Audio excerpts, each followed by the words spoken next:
नमस्कार बच्चों, आज हम क्लास 9th हिंदी की वर्कशीट नंबर 84 यानी कार्यपत्रक संख्या 84 को पढ़ने और समझने की कोशिश करेंगे।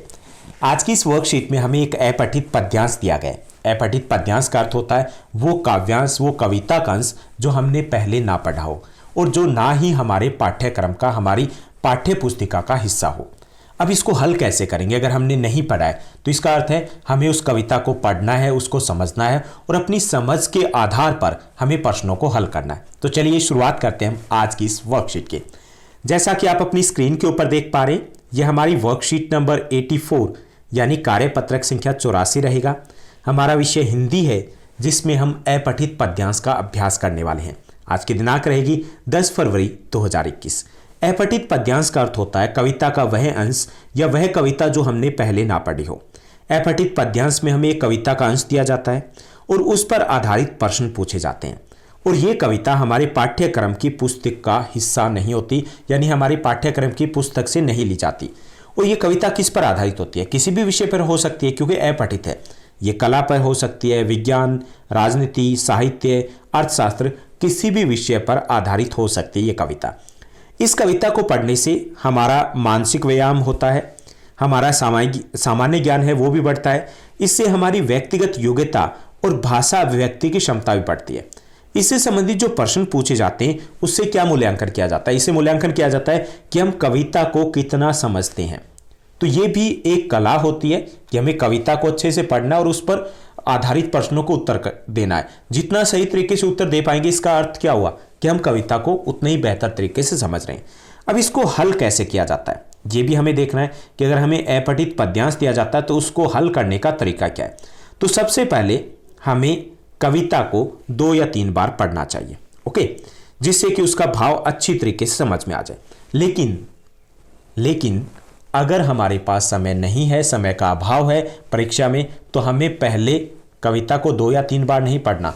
पहले हमें प्रश्नों को पढ़ना है, उसके बाद हमें पेंसिल हाथ में लेनी है और कविता को पढ़ना है। जहां पर हमें लगे कि ये प्रश्नों से संबंधित यहां पर अंश दिया गया तो उसको हम अंडरलाइन करेंगे, रेखांकित करेंगे। उसके बाद हम दोबारा प्रश्न पढ़ेंगे और फिर हम कविता को दोबारा पढ़ते हुए हल करेंगे। तो अगर हमारे पास समय है तो हम कविता को 2 या 3 बार पढ़ेंगे पहले और उसका भाव और अर्थ समझने की कोशिश करेंगे। उसके बाद हम संबंधित प्रश्नों को ध्यान से पढ़ेंगे और उसके बाद प्रश्नों को पढ़ने के बाद दोबारा से कविता को पढ़ते हुए उन पंक्तियों को चुनेंगे जहां पर उत्तर मिलने की संभावना होगी। ज्यादातर जो प्रश्न होते हैं, जैसे कि 7 प्रश्न दिए गए हैं या 6 प्रश्न दिए गए हैं, उनमें से ज्यादातर 4 प्रश्न 6 में से या 7 में से 5 प्रश्न है, उनके उत्तर सीधे सीधे मिल जाते हैं। कुछ प्रश्न कठिन या सांकेतिक होते हैं। कठिन या सांकेतिक अर्थ है कि उनके उत्तर सीधे नहीं होते, हमने कविता को कितना समझा उस भाव पर आधारित होते हैं, यानी कि उन्हें भाव पर, जो भाव को समझना है और उसके अनुसार हमें उन प्रश्नों के उत्तर देने हैं। एक और चीज कि हमें प्रश्नों के उत्तर कविता की पंक्तियों में नहीं देने हैं, कि ऐसा नहीं कि हमने वहीं से पंक्तियां उठाई और एज इट इज उसको लिख दिया, ऐसा हमें नहीं करना है, बल्कि हमें गद्य में उत्तर देने हैं, जैसे कि आप यहां पर देख रहे हो।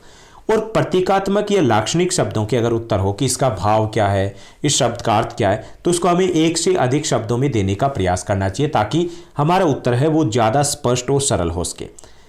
उत्तर पद्यांश से संबंधित होने चाहिए, सरल होने चाहिए, स्पष्ट होने चाहिए और कम शब्दों में होने चाहिए। हमें पूरी गाथा नहीं लिखनी है कि पूरा हमने पद्यांश उठाया और पूरी कहानी लिखते, ऐसा नहीं करना। कम से कम शब्दों में होना चाहिए और पद्यांश पर ही आधारित होनी चाहिए जो हमने पद्यांश में पढ़ा और समझा। उसके बाद एक और प्रश्न होता है, आमतौर पर पूछा जाता है कि इस कविता का शीर्षक दीजिए।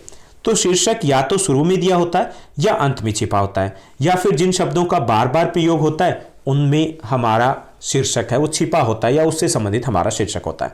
या फिर मूल भाव मतलब किस विषय पर कविता लिखी गई उस पर आधारित हमारा शीर्षक होगा अगर हम अपनी तरफ से देना चाहें तो ये थी हमारी कुछ इंस्ट्रक्शंस, दिशा निर्देश कि अगर हमें पद्यांश परीक्षा में मिलता है अपठित पद्यांश तो उसको हल हमें कैसे करना है। अब हम आज की इस वर्कशीट में दिए गए पद्यांश को समझने की कोशिश करेंगे। अपठित पद्यांश है, इसका अर्थ है कि यह आपकी पाठ्य पुस्तिका से नहीं लिया गया। तो ये जो पद्यांश है हालांकि आपके लिए अपठित है, लेकिन मैं इसे पहले पढ़ चुका हूं। ये जयद्रथ कविता है मैथिली शरण गुप्त की, उनके द्वारा रचित एक महाकाव्य, वहां से लिया गया। वाचक प्रथम सर्वश्री जय जानकी जीवन कहो। वाचक प्रथम सर्वत्र ही जय जानकी जीवन कहो, फिर पूर्वजों के शील की शिक्षा तरंगों में बहो। यहाँ पर बात की गई है कि हमें जब भी कर्म क्षेत्र में उतरना हो, हमें किसी कार्य को करना हो, सबसे पहले ऊपर वाले को याद कीजिए। साथ ही साथ अपने पूर्वजों की, जो भी हमारे पूर्वज हैं, उनकी शिक्षाओं को ध्यान में रखिए। उन्होंने जो हमें शिक्षाएं दी है, जो मार्ग प्रदर्शित किया है, उसको हमें ध्यान में रखना चाहिए।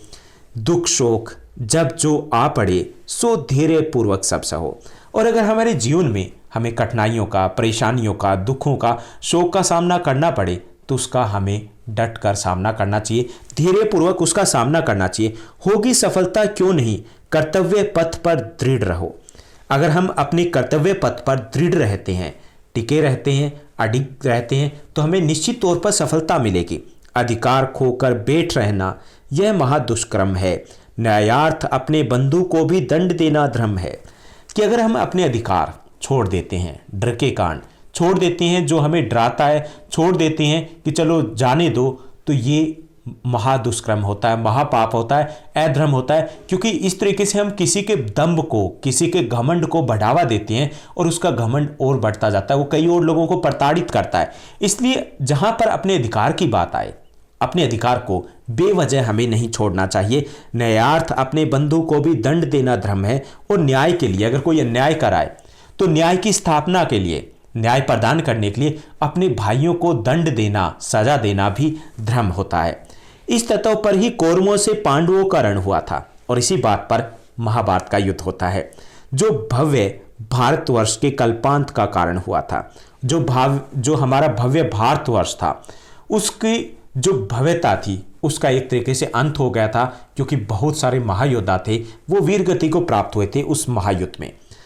सब लोग हिल मिल कर चलो, पारस्परिक ईर्ष्या तजो, कि हमें हमेशा मिलजुल कर रहना चाहिए। और पारस्परिक ईर्ष्या मतलब जो आपसी रंजिश है, आपसी जो जलन है, उसको हमें त्यागना चाहिए। भारत ने दुर्दिन देखता, मस्ता महाभारत ने जो। अगर भारत में महाभारत नहीं होता तो शायद भारत कहीं और आगे होता, बहुत आगे होता।